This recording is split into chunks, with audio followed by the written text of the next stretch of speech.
आपने कभी गौर किया है कि जो लोग अच्छे कर्म करते हैं वे अक्सर परेशान दिखाई देते हैं, जबकि जो लोग गलत काम करते हैं वे खुश दिखाई देते हैं और जीवन के सुखों का आनंद लेते हैं। जो लोग धार्मिकता का मार्ग चुनते हैं वे अक्सर आश्चर्य करते हैं कि उन्हें इतनी परीक्षाओं के अधीन क्यों किया जाता है, जबकि जो लोग अधर्मी कार्यों में लिप्त होते हैं वे संतुष्ट प्रतीत होते हैं। यदि आपके मन में कभी भी यह प्रश्न आया है तो आज हम आपको इसका उत्तर प्रदान करेंगे। एक प्रतिक्रिया जो भगवद गीता में लिखी गई है और भगवान कृष्ण द्वारा अर्जुन को दी गई थी। भगवद गीता में वर्णित कथा के अनुसार जब भी अर्जुन के मन में संदेह होता वह भगवान कृष्ण की सलाह लेता।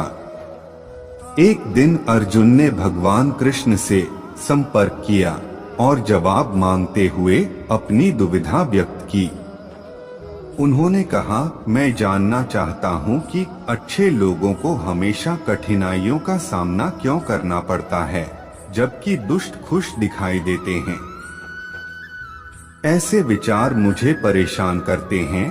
अर्जुन के शब्दों को सुनकर भगवान कृष्ण मुस्कुराए और कहा, एक व्यक्ति जो सोचता है और महसूस करता है वह हमेशा वास्तविकता नहीं होता है, बल्कि यह अज्ञानता के कारण होता है कि वह सत्य को समझने में विफल रहता है। अर्जुन कृष्ण के शब्दों का अर्थ नहीं समझ सका और बाद में कृष्ण ने क्या कहा यह केवल वे ही जानते हैं। भगवान कृष्ण ने अर्जुन से कहा, पार्थ, मैं तुम्हें एक कहानी सुनाता हूँ जिससे तुम्हें यह समझने में मदद मिलेगी कि हर जीव को उसके कर्मों का फल मिलता है। प्रकृति हर किसी को अपना रास्ता चुनने का अवसर देती है, चाहे वह धर्म का मार्ग हो या अधर्म का। यह व्यक्ति की इच्छा पर निर्भर करता है कि वह धर्म को चुने या अधर्म को।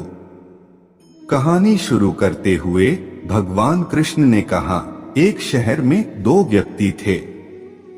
एक व्यापारी था जो अपने जीवन में धार्मिकता को बहुत महत्व देता था। उसे प्रार्थना में विश्वास था, नियमित रूप से पूजा करता था और दान के कार्य करता था। उसने लगन से भगवान की पूजा की हर दिन। दूसरी ओर दूसरा व्यक्ति पूरी तरह से अलग था। हालांकि वह हर दिन मंदिर जाता था, वह प्रार्थना में शामिल नहीं होता था। इसके बजाय उसने मंदिर के बाहर से जूते चप्पल चुराए। उसकी गतिविधियों में कोई दिलचस्पी नहीं थी, दान या धार्मिकता। जैसे जैसे समय बीतता गया, एक दिन भारी बारिश हुई और मंदिर के पुजारी के अलावा कोई भी मंदिर के अंदर मौजूद नहीं था।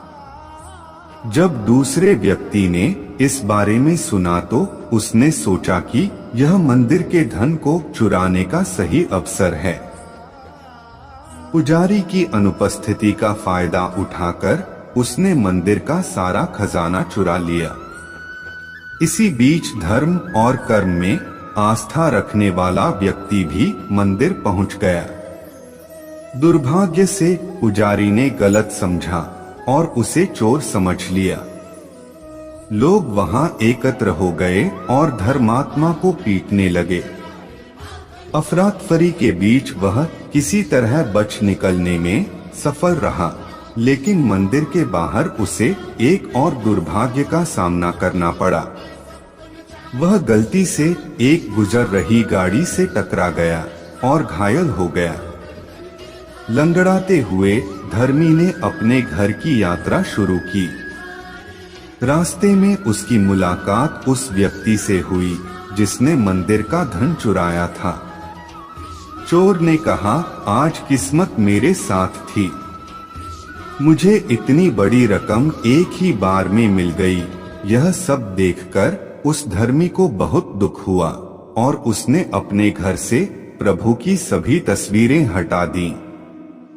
कई साल बाद दोनों पुरुषों का निधन हो गया। मृत्यु के देवता यमराज के दरबार में प्रवेश करने पर धर्मी व्यक्ति ने दूसरे व्यक्ति को देखा और क्रोधित हो गया। उन्होंने गुस्से में यमराज से सवाल किया, मैंने हमेशा अच्छे कर्म किए, दान में विश्वास किया और फिर भी मैंने जीवन भर अपमान और दर्द का सामना किया। बदले में इस व्यक्ति को रुपयों से भरा घड़ा मिला। ऐसा भेदभाव क्यों? जवाब में यमराज ने कहा, बेटा तुमने गलत समझा। जिस दिन आपकी गाड़ी उसके वाहन से टकराई वह पृथ्वी पर आपका आखिरी दिन माना जाता था।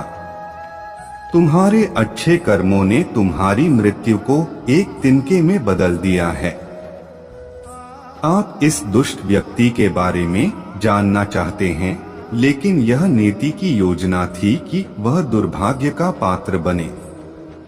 अपने द्वेषपूर्ण कार्यों और अधर्म के कारण वह धन के एक छोटे से बर्तन में सिमट गया था।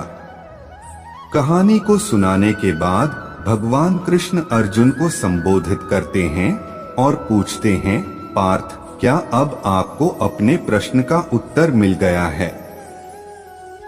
यह मानना सही नहीं है कि सर्वोच्च व्यक्ति आपके कर्मों की अवहेलना करता है। हम यह नहीं समझ सकते कि भगवान हमें कैसे और कब प्रदान करते हैं, लेकिन अगर आप अच्छे कर्म करते रहेंगे तो ईश्वर की कृपा आप पर हमेशा बनी रहेगी। इसलिए आपको अपने अच्छे कर्मों को नहीं बदलना चाहिए, क्योंकि उनका फल इसी जीवन में प्रकट होता है। यह मानव का कर्तव्य है कि वह लगातार अच्छे कर्मों में लगे रहे, क्योंकि भगवान कृष्ण ने भगवद गीता में भी कहा है कि कोई भी कर्म चाहे अच्छा हो या बुरा व्यर्थ नहीं जाता। धन्यवाद। जय श्री राधे कृष्णा।